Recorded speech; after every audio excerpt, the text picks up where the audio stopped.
Once upon a midnight dreary, while I pondered weak and weary over many a quaint and curious volume of forgotten lore, while I nodded, nearly napping, suddenly there came a tapping, as of someone gently rapping at my chamber door.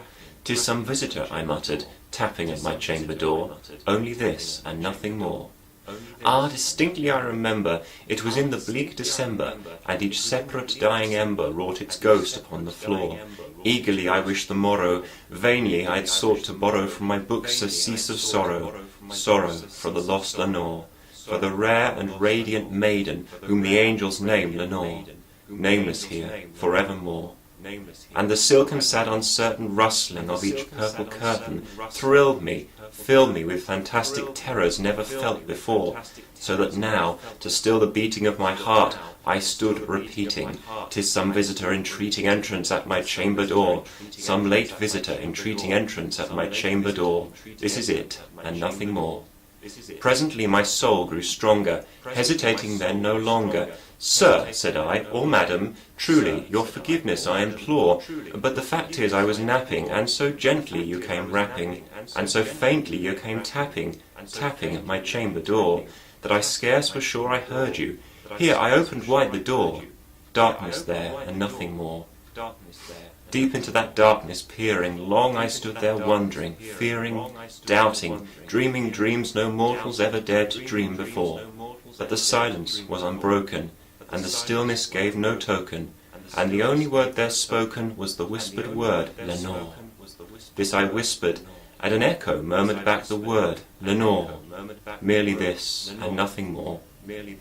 Back into the chamber turning, all my soul within me burning, soon again I heard a tapping, something louder than before. "Surely," said I, "surely that is something at my window lattice. Let me see then what thereat is, and this mystery explore. Let my heart be still a moment, and this mystery explore. 'Tis the wind and nothing more." Open here I flung the shutter, when with many a flirt and flutter, in there stepped a stately raven of the saintly days of yore.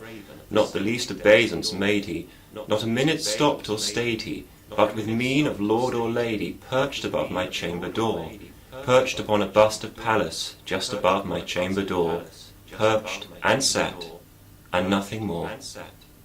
Then the ebony bird beguiling my sad fancy into smiling, by the grave and stern decorum of the countenance it wore.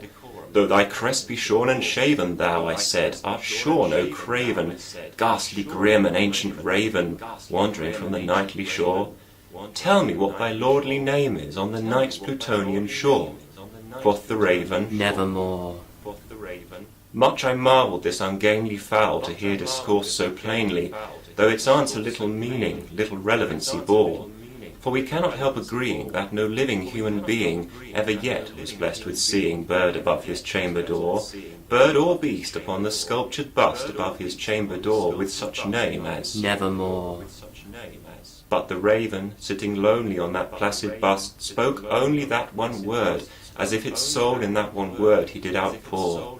Nothing farther than he uttered, not a feather then he fluttered, till I scarcely more than muttered, "Other friends have flown before, on the morrow he will leave me, as my hopes have flown before."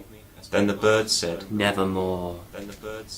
Startled at the stillness, broken by reply so aptly spoken, "Doubtless," said I, "what it utters is its only stock and store, caught from some unhappy master, whom unmerciful disaster followed fast and followed faster, till his songs one burden bore, till the dirges of his hope that melancholy burden bore of never, nevermore."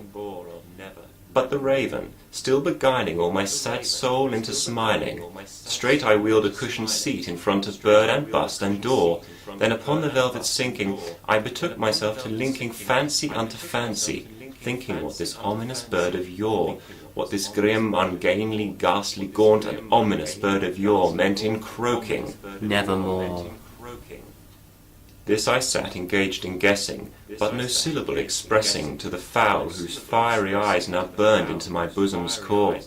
This and more I sat divining, with my head at ease reclining on the cushion's velvet lining that the lamplight gloated o'er, but whose velvet violet lining with the lamplight gloating o'er she shall press, ah, nevermore. Then, methought, the air grew denser, perfumed from an unseen censer, swung by seraphim whose footfalls tinkled on the tufted floor. Wretch, I cried, thy God hath lent thee, by these angels he hath sent thee, respite, respite, and nepenthe from thy memories of Lenore. Quaff, oh quaff this kind nepenthe, and forget this lost Lenore. Quoth the raven, nevermore. Prophet, said I, thing of evil, prophet still, if bird or devil, whether tempter sent or whether tempest tossed thee here ashore, desolate, yet all undaunted, on this desert land enchanted, on this home by horror haunted, tell me truly, I implore, is there balm in Gilead? Tell me, I implore. Quoth the raven, nevermore. Prophet, said I, thing of evil, prophet still, if bird or devil, by that heaven that bends above us, by that God we both adore, tell this soul with sorrow laden, if within the distant Aidenn it shall clasp a sainted maiden, whom the angels name Lenore, clasp a rare and radiant maiden, whom the angels name Lenore. Quoth the raven, nevermore. Be that word our sign of parting, bird or fiend, I shrieked up starting, get thee back into the tempest, and the night's Plutonian shore. Leave no black plume as a token of that lie thy soul has spoken, leave my loneliness unbroken, quit the bust above my door, take thy beak from out my heart, and take thy form from off my door. Quoth the raven, nevermore. And the raven, never flitting, still is sitting, on the pallid busted palace just above my chamber door, and his eyes have all the seeming of a demon's that is dreaming, and the lamplight o'er him streaming throws his shadows on the floor, and my soul from out that shadow that lies floating on the floor shall be lifted nevermore.